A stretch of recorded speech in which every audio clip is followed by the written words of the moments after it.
silakan masuk. Ibu, Jadi apa Bu? Ada keperluan apa? ini Bu, tadi kita dari ruang dokter. Nah, anak saya ini katanya kena kencing manis, diabetes mellitus. Nah, diarahkanlah ke ruang gizi ini katanya untuk konsultasi bagaimana gula darah ini biar stabil. Oh ini konsultasi yang pertama atau gimana? Iya, yang pertama. Oh ini kunjungan pertama ya di Iya. sini ya. Jadi kalau kunjungan pertama saya mau tahu dulu nih. Nama Mbak siapa ya? Rizky Dian, Bu. Rizky Dian ya. Iya. Usianya berapa Mbak? 21. 21. Kalau boleh tahu pekerjaan Mbak Dian apa ya? Saya mahasiswa. Mahasiswa FKM tapi dia Oh, kesehatan masyarakat. kesehatan masyarakat ya. Kalau boleh tahu berat badannya berapa Mbak? Tadi udah ngukur antropometri kan ya? Tadi berapa? Boleh lihat datanya Mbak ya? Ya. Oke. Oh cukup tinggi ya, kadar gula darahnya ini 220 ya Mbak ya? Iya.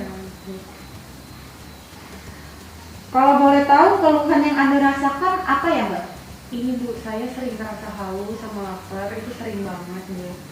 Terus saya sering ngerasa pengen pipis terus gitu Bu. Iya, dia gelisah gitu. Oh poliuria Mbak namanya, poliuria. Terus? Terus saya waktu kemarin punya luka ya Bu ya, terus lukanya itu nggak kering-kering gitu Bu. Ini nih, dokter. Oh ya saya lihat ya. Iya. Oke, itu salah satu gejala sih. Seberapa sering Mbak ini mengalami keluhan ini? Sudah lama banget atau baru-baru ini? Baru saya sadari sekarang sih Bu. Oh, baru disadari sekarang ya. Tapi sepertinya sudah lama Bu. Kalau kata dokter kan tadi udah katanya dari dokter nih. Kalau kata dokter bilangnya apa? Tadi kencing manis katanya. Oh, Dia kencing manis. itu benar diabetes mellitus. Oh iya sih, ini gula darahnya cukup tinggi, terus gejala-gejalanya emang menunjukkan ke arah itu, memang menunjukkan ke arah diabetes mellitus. Nah untuk meyakinkan ini, jadi saya mau nanya, di keluarganya ada yang punya riwayat penyakit diabetes mellitus? Enggak ada. Malah saya baru dengar itu diabetes mellitus. Oke, jadi saya mau tahu nih pola makannya dulu. Kalau misalnya emang dari keluarga nggak ada, mungkin karena pola makan Mbaknya yang salah mungkin ya. Jadi bagaimana Mbak pola makan Mbak sehari-hari? Saya makan nasi sama lauk 3 kali sehari sih Bu. 3 kali sehari ya Mbak ya? Iya. Oke, 3 kali sehari. Malah bisa lebih, malah ada Iya. 3 atau 4. Oke. Terus apakah pola makan tersebut rutin? Maksudnya kayak 3 kali sehari terus atau ada lebihnya atau gimana? Seringan lebih Bu. Sering lebih. Oke. Mbak konsumsi sehari-hari itu apa Mbak? Nasi sama lauk. Nasi sama lauk. Kebanyakannya banyak nasi atau banyak lauknya atau gimana? Nasinya emang ya. Nasinya lebih banyak ya. Seharusnya tuh kalau misalnya kan nasi ini mengandung karbohidrat nih. Nah, karbohidrat mengandung glukosa juga. Jadi misalnya orang diabetes mellitus itu kalau bisa dikurangin Bu porsi nasinya.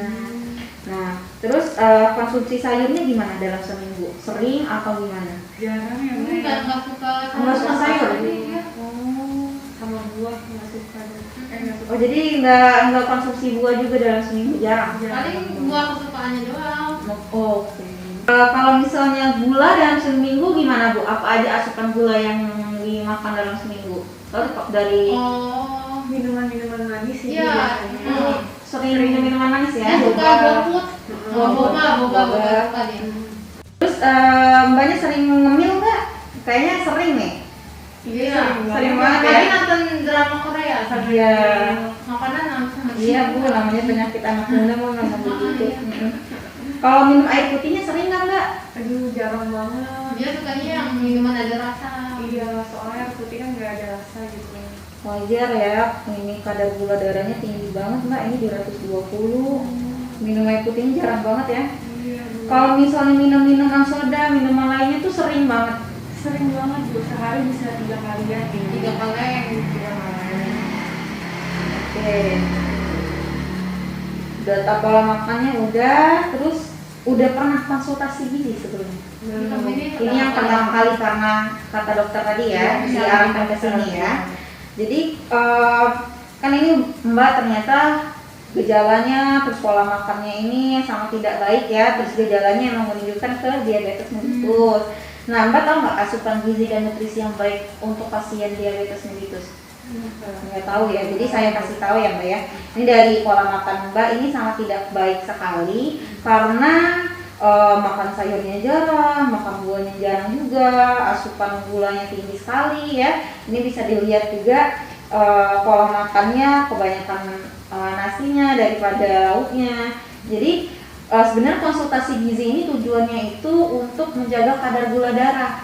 Jadi kan Mbak konsultasi ke saya, nanti saya bilang Mbak makan ini buat menjaga gula darah Mbak.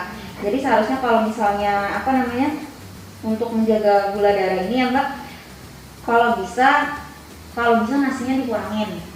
Kalau nggak dikurangin ya Bu ya, nasinya di rumah itu anaknya dikurangin nasinya karena nasi itu mengandung glukosa.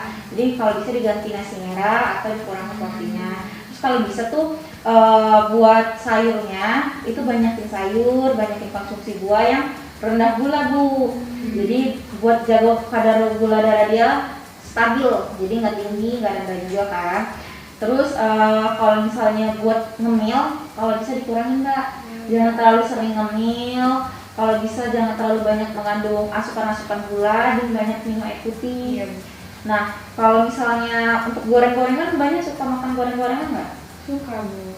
Nah, itu kalau bisa dikurangin ya Bu ya. Kalau bisa diganti dengan makanan rebusan. Terus kalau gulanya itu diganti gula alami, ya. Misalnya tuh kayak dia kan senang minum boba, minum segala macam itu. Kalau bisa kita ganti asupan buah. Buah kan manis tuh, buah lebih alami, itu kadar gulanya lebih rendah.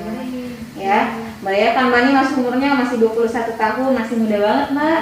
Kena diabetes terus nggak ada riwayat juga dari orang tua kan. Jadi ini pure dari pola hidup ya.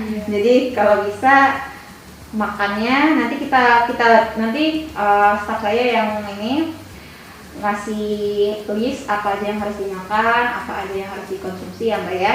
Terus nanti saya juga kasih list juga asupan gizi dan nutrisi yang baik buat diabetes mellitus itu apa ya. Konsultasinya kalau yang pertama ini sekian sampai sini aja dulu ya Mbak ya. Jadi udah tahu kan. Tapi bisa dulu kan. Nah, masalahnya itu ya Bu, diabetes mellitus ini penyakit degeneratif. Jadi dia dia merubah fungsi lain di dalam tubuh ibu. Jadinya kalau misalnya kadar gula darahnya tinggi terus, dia bisa komplikasi ke organ lain. Itu yang ditakutkan. Makanya Bisa jadi penyakit yang iya, lain. dia nyerang jantung, ginjal dan sebagainya. Makanya kan dokter ngarahkannya ke saya ke konsultasi gizi biar ibu tahu apa aja yang harus dipenuhi, apa aja yang harus dimakan, apa aja yang harus dikonsumsi. Jadi nanti staf saya yang kasih list-listnya ya Bu ya. Nah kalau untuk hari ini untuk pertemuan pertama segini aja dulu. Nanti konsultasi kedua kita lihat lagi perubahannya gimana ya Bu ya. Terima kasih banyak ya Ibu. Oke ya, sama-sama Ibu ya. Terima kasih Bu. Ya.